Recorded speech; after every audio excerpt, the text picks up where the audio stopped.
Ahead on the Redlow Show, how you and loved ones can repurpose your life in a way where you can't wait to go to work. Plus, the story of a beloved American man buried in a casket made by a convicted murderer. The Redlow Show is ahead.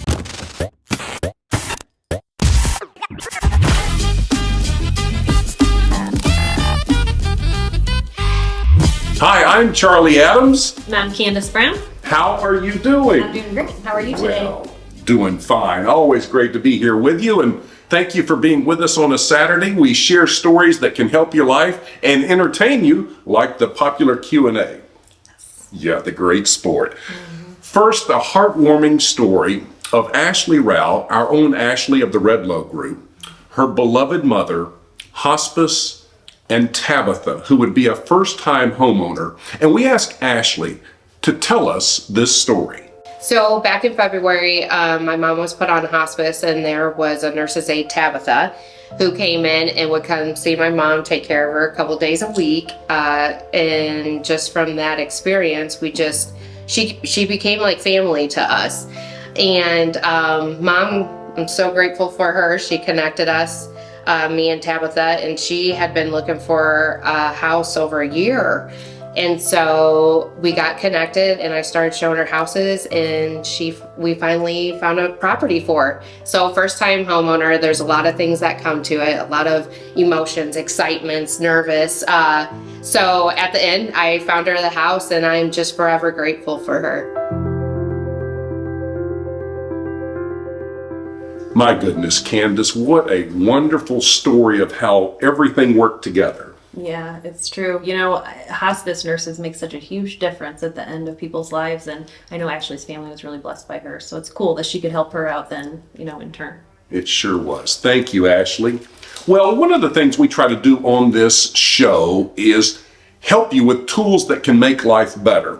And as a motivational speaker, Candace, when I hear other speakers speak, I take notes.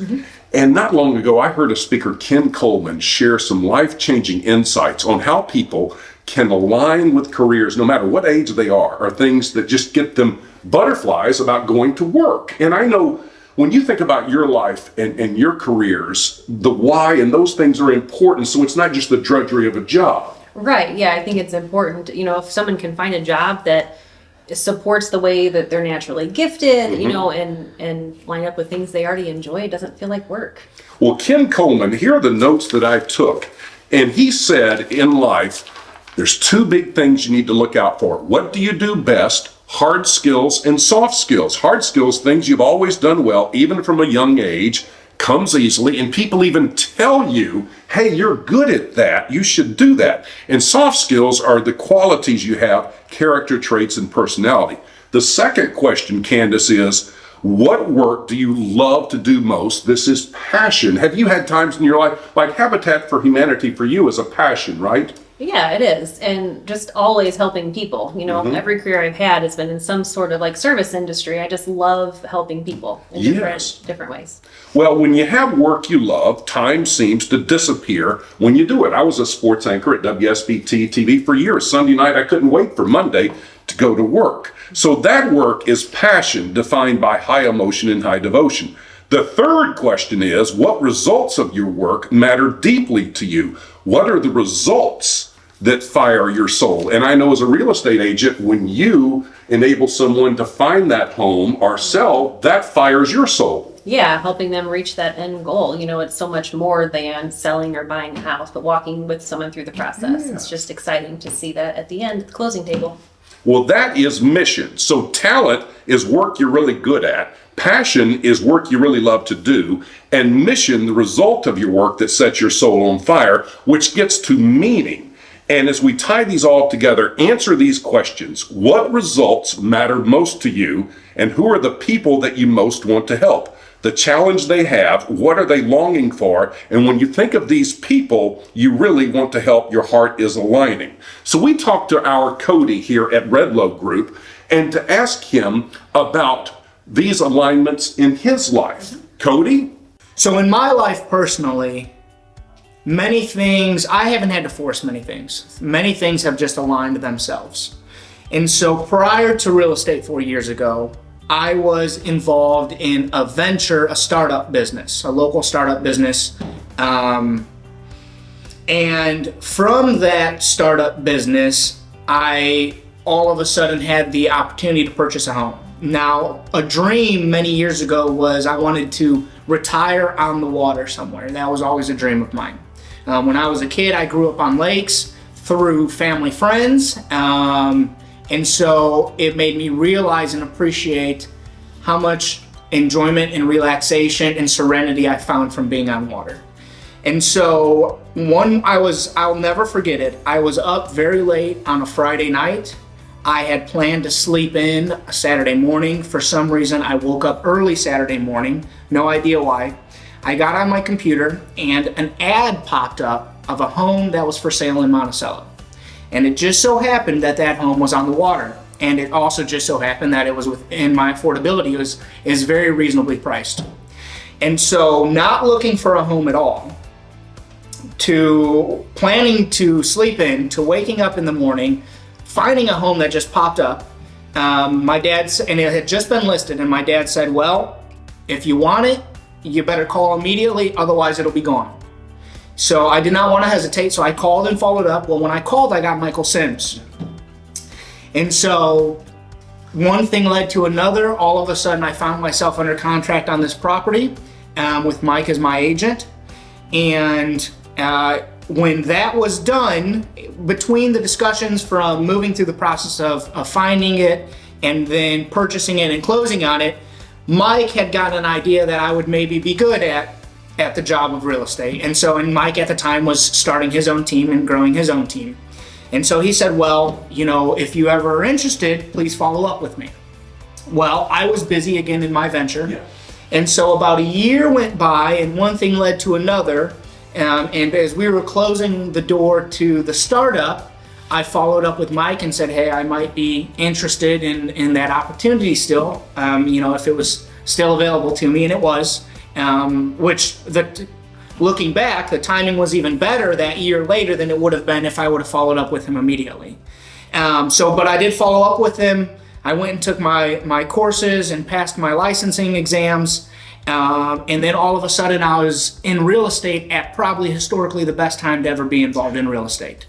And so by no force of my own, I landed myself or found myself, thank the Lord with timing, I found myself in the best market ever in real estate, and with the best team ever, the Redlow Group, which is, I owe my successes to two places. One is the Lord, and one is to the Redlow Group in the way that they have things structured here that allows for such quick success. Mike and Ryan have really put themselves second and put their agents first in trying to bolster and accelerate the opportunities that we have. Whereas usually for the majority of starting agents and especially other agencies, it's very tough and you have to start as a part-time agent most of the time to pay your bills. And as you guys already know now, I already had a home, I had utilities, I had all of these expenses that I would not have been able to be a full-time agent if I weren't going to make any money being a full-time agent. So as one thing led to another, now as I sit here, I'm approaching 10 million in sales in my third full year. And so as far as what I can see to this point, things have led themselves in my life to where I am so that this is a stepping stone to get me to where I want to go, where I want to go is somewhere with complete freedom to explore the world as well as to help the people that I love and the people that I meet. And as long as I have control over my destiny with the Lord's help, that is where I plan to continue to go. Cody Miller of the Redlow Group, thank you very much. Which leads us now to the music, please, and possible buzzer Q&A with Candace. Do it. It is November, so that's a theme. Okay. First of all, what popular board game was introduced in November of 1935? Was it A, Candyland, B, Monopoly, C, Scrabble, or D, Risk? Monopoly. Yes, you are right. 1935. It's been around almost 100 years. My kids just started playing. They want to play that like every game day. Yeah. Do they have a favorite piece already? Like I like the car. Oh, I don't know that they've. Okay. Yeah, I like the little dog. Yeah, the little dog is cute too. Now, November also has featured National Sandwich Day on the 3rd, which leads us to 1965. John Young, pilot of Gemini 3, was reprimanded by NASA for bringing a sandwich on board, because if those crumbs get loose in space, they can get into things. So, Candace, did he bring a pastrami, A, B, tuna, C, corned beef, or D, peanut butter and jelly? Peanut butter and jelly. Corned beef. Yeah, he tired of that kind of bland stuff, the packets they give you. All right, Matthew McConaughey, the actor, was born in November. He's a Texas native. So, what was unusual about his job at a country club in Texas when he was a teenager? A, he had to dance with ladies who came solo to balls. B, his job was to shoot armadillos. C, his job was to say, all right, all right, all right. Or D, he had to clean the pool. I think the armadillo one. You are right. Oh, good. They gave him a gun. He had to shoot armadillos. Now back to Monopoly. What's the name of the police officer in the game? Is it A, Winston Bruce, B, Russ Radke, C, Edgar Mallory, or D, Ulysses Justice? Ulysses Justice. I thought that would get you. It's Edgar Mallory, which makes no sense, but that's the name. I didn't know the name. Which leads to finally the name of the jailbird in the card. Is it A, Troublesome Tom, B, Jerry Bacon, C, Weasel, or D, Jake? The jailbird. Jake the Jailbird. Yes, J and J. I think you got like 40% right. It's better than others. Yes, and you probably get a lot of people, Candace, we love the Q&A.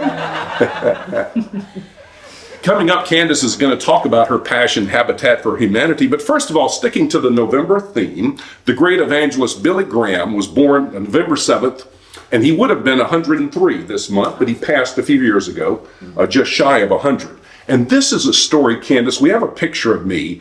I visited Angola Penitentiary in Louisiana a few years ago, and I went on a tour, and I saw that the caskets there are made by men there for life sentences. And what happened was, Franklin Graham toured there a number of years ago, and he saw a man named Richard Grasshopper Liggett, who had been convicted of murder, sentenced to life in prison until death. In prison, Grasshopper started going to church. He turned his life around, gave his life to Christ, and asked forgiveness from the family. He was very good at making caskets, so he headed up that division and made all kinds of caskets. Franklin Graham heard about it, told his dad, Billy Graham, and his mom, Ruth, and they said, order us 2 caskets. Oh. And so when Ruth died first, then Billy, they are buried in caskets made by prisoners at Angola. And the Grahams asked that all their names be engraved. The casket cost about $200 each. But they're made with dignity, and we have some pictures of them here.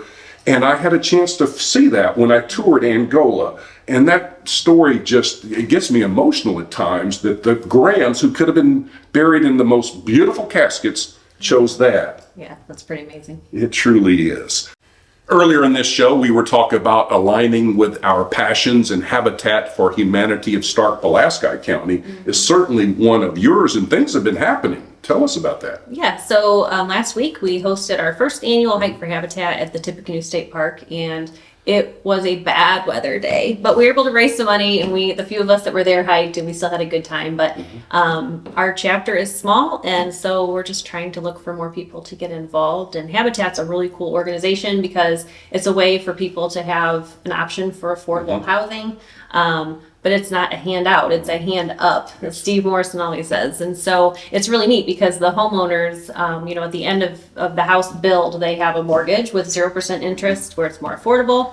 And then they also have to put in sweat equity hours. And so they have to help build their own homes. And Habitat also has programs to help people learn how to take care of their houses once they get going. Because as we know, homeownership's full of all kinds of stuff that comes up with the house. And a group of us from Redlow Group got to volunteer a few weeks ago at the build here in Monticello. So that was a really good day. We hung drywall, got to learn how to hang some siding. Wow. Yeah, it's a pretty cool process. And I know there's the Facebook page, Stark Pulaski Habitat for Humanity. Yep. Well, thank you all for being with us on this Saturday or whenever you're watching this show this weekend. As always, share comments below and let us know what's going on in your neck of the woods, and share this show so that others can learn about it. Always a joy to be with you, Candace. A great sport, and I sure appreciate that. Thanks, Charlie. Have a good day.